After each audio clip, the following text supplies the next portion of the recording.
Okay, so we are making one of these videos. I've been very hesitant to make this kind of video just because normally when people do make these videos, they normally are trying to sell you like a course or something like that. I mean, I don't have a course to sell you, by the way. I do have a software product to sell you, if it makes sense to, that is. But most of you watching this probably will not, it will probably not make sense for you to use it. But the reason why I think that this video is probably going to be helpful is because I'm going to share step by step what I did, so you could try to replicate exactly what I did. And also, I noticed that a lot of content like this is more tailored towards people who want to go into, let's say, more service-based sort of industries, which is fine, but not so many into, say, products, right? Into digital products and software. So that's what this video is for. This is for people who are, who are programmers, who are maybe like startup founders, who are just trying to get their product out there, trying to get users, and trying to get them paying. So I'm going to walk through step by step exactly what I did and the mistakes that I made, and hopefully it helps you. And you might be wondering why I'm making this video now. And well, frankly, there's two reasons. The selfish reason is because apparently videos like this perform really well. So hopefully this does perform well and it does give me to a wider audience. But number two, the selfless reason is just because I think sharing a lot of the things that I went through out there could be really helpful for other people. And had I had sort of like that sort of roadmap, that would have helped me a ton as well when I was trying to figure things out. I think the biggest inspiration that helped me was honestly from like Y Combinator's YouTube channel. So hopefully this helps anybody watching this. And yeah, let's get into it. This is going to be very tactical, by the way. It's going to be literally step by step. Here's exactly what I did. Here's exactly what to do. Here's the mistakes that I made. And hopefully it can help you kind of get started. So with that being said, hope you enjoyed the video. Cheers. Okay, so there's basically 5 steps to this process. So step 1 is research, and I'll go through each step accordingly. Right, so what does research look like? So essentially what you want to do is step 1 is, let me just throw in some text here if I can. Okay, I don't know if that's going to be too small, but identify a problem to solve. Okay, so ideally you have some sort of problem that you can sort of, there you go, so let's just go put that there. Okay, right, I'm going to move this over here as well. Plus is number 2. Oh, okay, that's not letting me do that. Right, gosh, technical issues in real time. Alright, so basically step 1 is you want to identify a problem to solve. Right, so what this means is, this is for B2B, so what you'll want to do is look at problems ideally that you have. So that could be, maybe it's difficult to manage payroll, for example, or maybe it's difficult to I don't know, maybe it's difficult to find people to reach out to, for example, right? Or maybe it's difficult to do outreach or something like that, right? Now, if you don't have this, if you can't figure out a problem that you yourself have, the next best thing is to go and reach out to somebody else. And the way you can do this is you want to start by looking at a B2B business and picking a step 1 in this case is pick a department. Right, so pick a department. So that could be HR, that could be legal, that could be sales, that could be marketing, that could be finance, that could be engineering, it could be whatever you want, right? Then pick a job title. I'm going to put S here because you could have multiple titles. And you want to ideally pick someone that's relatively low down, so easy to access, because one, you can actually contact them, and number 2 is they're probably going to be more open to maybe using your thing, working with you in your solution, assuming it's a product and not a service. If it's a service, then you want to go somewhere a little bit higher up to maybe like manager level, director level, right? So you want to go for seniority if it's a service. If it's not a service, then you want to just go for you would ideally want to go for somebody who's like low down, who can use your solution. After you picked your job titles, then what you need to do is you need to actually find a way to reach out to them. Now, the way that I did this was I went on to Reddit. So I'm just going to find people to reach. Now, at that time, right, AI wasn't as advanced. There wasn't as many tools out there. So what I would do is I just kind of went onto Reddit and I just said, okay, like, let me go and find the right sort of subreddits that are going to be contextually relevant here. And in my case, it was r/sales. So I would basically just find people, scour through the posts, and just DM people with like a specific set of copy. And the copy that I would use is, hey, I saw that you were an account executive, or hey, I saw you were an SDR, or hey, I saw you were a BDR. Do you have a minute to talk? That was the opener. And then afterwards, I would just go and follow up a conversation and just say, hey, look, I'm currently doing research. I'm trying to build X product. I'm trying to solve X problem. And I was wondering, and I'd love to hear your feedback, and just so I can learn more, just so I can make sure that I can integrate feedback into building into the product roadmap, for example, right? So that's what I kind of did. Send a lot of these DMs, and you'll get a lot of people. You'll get a decent amount of responses, I think. For me, I probably got about 200 or 250 or so people that I spoke to, like actually on the call, like that doesn't include no shows, over maybe like a 3-month period. So that was really helpful. And I pretty much was spending literally my whole time on like Reddit, just like DMing people, just trying to do research. So that's kind of how I would recommend it. So you can do that through LinkedIn, you can do that through X, you can do that for Reddit. In my case, I did Reddit. But you want to basically just find the people with those job titles, ideally, that you can reach out to. The easiest place to do that would be probably LinkedIn, just because you can actually see the job title. But just find those people to reach out to, right?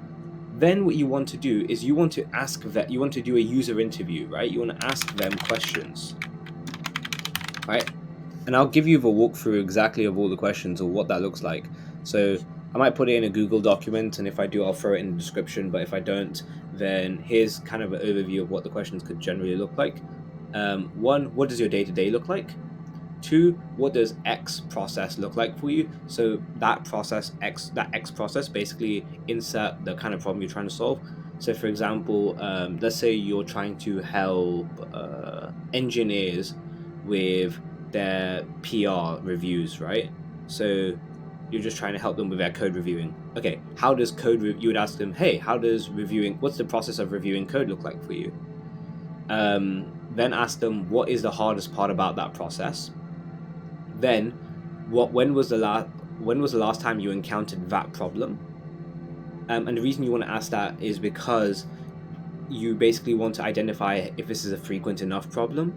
So if someone says, oh yeah, I did it like 3 months ago, it's not really a frequent problem, right?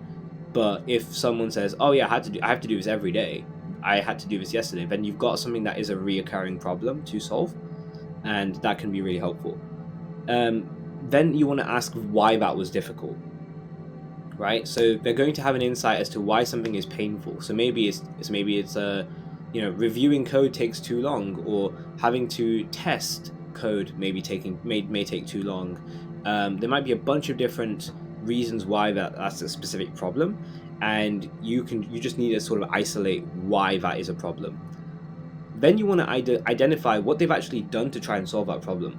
Because the reason you want to ask this question isn't just to get a sense of like the competitive landscape or their experience, it's more so to do with how much of a priority is this to actually solve. The reason being is because if something is a really high priority, people will try to make it people will try to make a really strong effort to try to solve that problem. So if you ask them what they've currently done to try to solve that problem, they'll hopefully give you some sort of an answer. If they say, oh, I've done nothing, then it's not really a strong enough problem to solve. And then finally, what do you not love about the solutions you've already tried? So if they've said, oh yeah, I've tried X, Y, and Z, it said, okay, what did you not like about those problems? What did you not like about those solutions? Sorry. They will be able to give you an answer in depth about, hey, we tried this. The problem with this tool is X, Y, Z, and you now have like the small sort of nuanced details of what your competitors in the marketplace are missing, and you can leverage that to build into your own sort of product. So that's basically step 1. Step 2 is now I'm going to throw this over here. Let me just move this over here a bit. Okay, so that's step one, is doing research, right? After you've gained research, what you want to do is try to solve the problem. Right, so let me, whoops. Let me sort of paste that over here. Whoops, just move that here. Okay, so what do you want to do here? You basically want to go and try to solve the specific challenge that you've identified.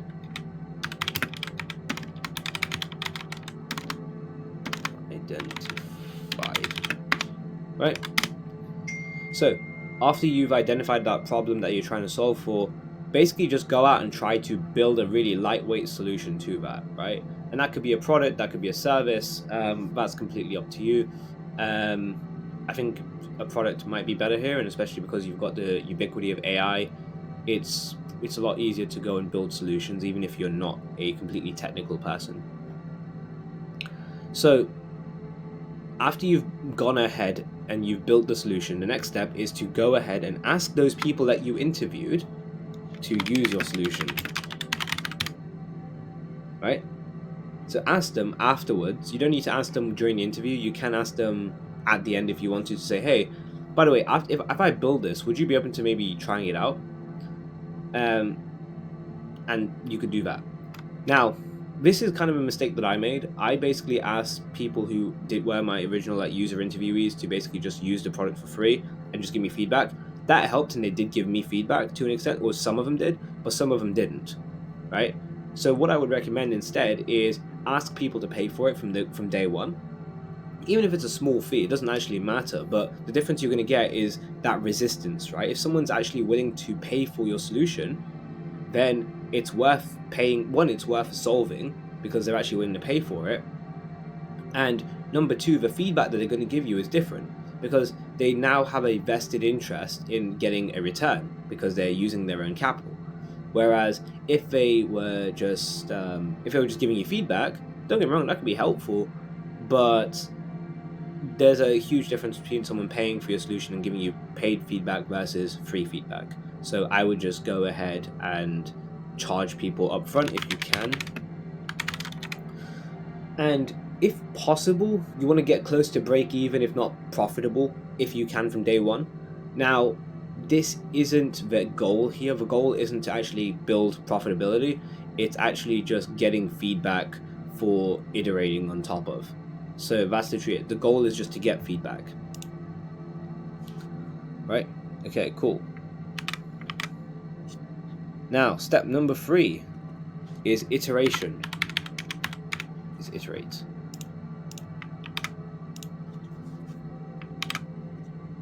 Okay. So now the way that you want to do this is, step 1, you want to set up weekly meetings with your users. You could also do bi-weekly or something like that if based on their calendar and their availability. But I would recommend setting up some sort of weekly meetings with your users, so that way you're able to get feedback faster, right? After you've gathered feedback from your users, right, try to implement their feedback into your roadmap. And then afterwards, you basically just want to continue. You want to ship fast, by the way. So you want to ship really quickly. So when someone's giving you feedback saying, "Oh yeah, it'd be really cool if the product could do X." Okay, great. How many other users are actually saying the same thing? If every other user is saying that it's there, then great. If there's only 1 or 2 saying that it would be useful to have, then maybe just take a gut check and say, okay, do you think this could be useful? If you're not sure, then you could just try to ship it, and seeing if it does provide value, or you could just discard it. It depends on the data you get. But if you do ship fast, then the 2 benefits behind that is, 1, your users will appreciate that you're making progress, and they're willing to stick it out with you, especially if you suck in the beginning, which you absolutely will. And number 2 is they will feel listened to, and they're more likely to help you out further by introducing you to more people who could be potential customers. Then you basically just want to repeat until value is created, right? So you want to define what value looks like for your user. Generally speaking, the value propositions should either be saving time, which actually, to be honest, I wouldn't even recommend, because that's just that should be, I feel like saving time should be kind of a given in most cases. Really speaking, the best ones are going to be either increasing revenue, saving costs, or some form of compliance. One of those three is generally the best. When it comes to time, yes, you could make the argument about saving time, but like I said, I think like saving time should honestly be a given if you're building some sort of solution to a problem, right? Like it should actually be reducing time by default. Okay. And you want to make sure you've kind of clearly defined what that value looks like, and after you've defined it, just keep iterating until your users start to actually see that. Step 4. Okay. So, next is results.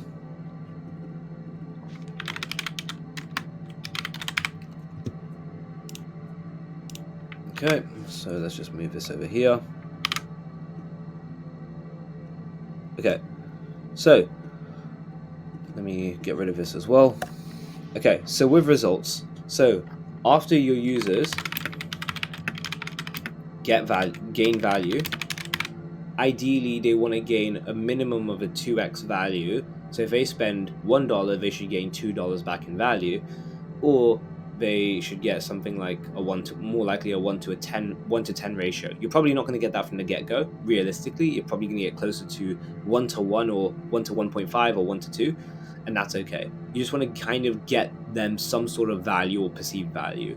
But after your users do get value, right, ask to write the case study. Now, you can do this in one of two ways, depends on the relationship you have. If you've already asked somebody to go ahead and do a case study from the beginning, so when you did the user interview and you said, okay, if you're willing to use this for say $50 a month, I'm happy to give you that as a grandfathered price if you're willing to give me a case study. That can be really helpful. Or alternatively, if it's someone that you didn't ask, maybe you just forgot to ask, you can ask them like after you've onboarded them or after you've got them results, saying, oh wow, this is really, really great. I'd love to share this story as a case study, and just kind of get their permission to write that case study up. So you want to get a case study as well as testimonials, and you can just honestly just extract snippets from your case study. And after you've got that, publicize that. So you want to publicize the results that you've gotten for other people, right? And you ideally you should have a really, really small user base. So you should be talking to like every single one of your users or every single one of your customers every single week if you can. And it should be you shouldn't have an issue after you've gotten some results to publicize that, because you've got such a small amount. You'll only have maybe 5 to 10 people that you can actually demonstrate, maybe more, maybe less. You honestly only need about 5 minimum in terms of case studies. But after you've gotten those case studies, right, now bear in mind, by this point, right, this is not going to get you to 10. This is not like going to make you your first $10,000, right? This is like just trying to get the solution right. This is now the part where you're actually trying to scale revenue, right? So this is going to be sales, right? So you've gotten results. So what you've done is you've done the research, you've built a solution, you've iterated on your solution with your users over time, over a period of a couple of months, 2 to 3 months, to actually build something that can gain value, and there is enough time for them to have gained value. And after they've gained value, you've written a case study, you've publicized that case study on your website or maybe on your social media, and now you're going to go ahead and try to actually sell to people. So what does that look like? Well, there's a few different ways you can do that, really. So you can do it, one second, just copy this over again.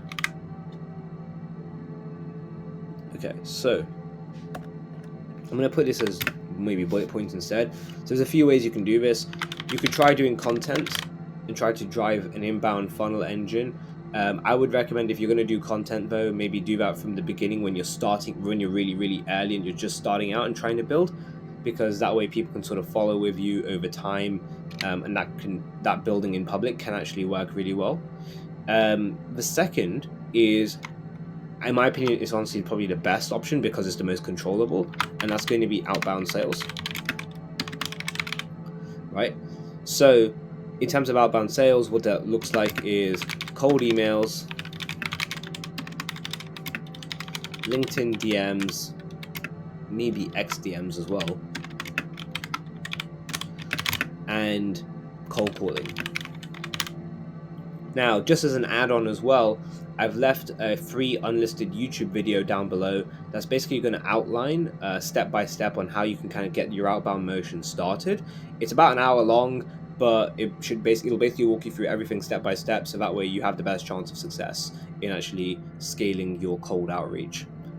So I would probably say these two are the best. And then the third, as an add-on, is referrals from existing users that you've gotten success from. So that's basically it. This is the part where you're basically just going through and getting people in the door. Now, if you have a lower ticket offering, then in the beginning it's probably okay to take those sales calls because you're still trying to figure it out and maybe you haven't built a fully self-serve product yet. But if you have built a self-serve product, it's probably not a good idea to take sales calls unless you're going to ask for like a yearly plan up front. So you want to make sure you have like your pricing strategy set up correctly. But ultimately, I mean, even if you get, even if you, let's say you're charging $100 a month, you just need, you need 10 people to get to $1,000, and that's an MRR as well. So yeah, ideally you want to have some sort of recurring sort of sales process, and that's pretty much it. Yeah, that's kind of like a quick overview in 20 minutes, like how you can go from, I guess, how you can go from zero to just starting out to kind of just making your first set of sales online. And yeah, I hope that helps you. And if it does, then please leave a like down below, and I will see you in the next one. Cheers.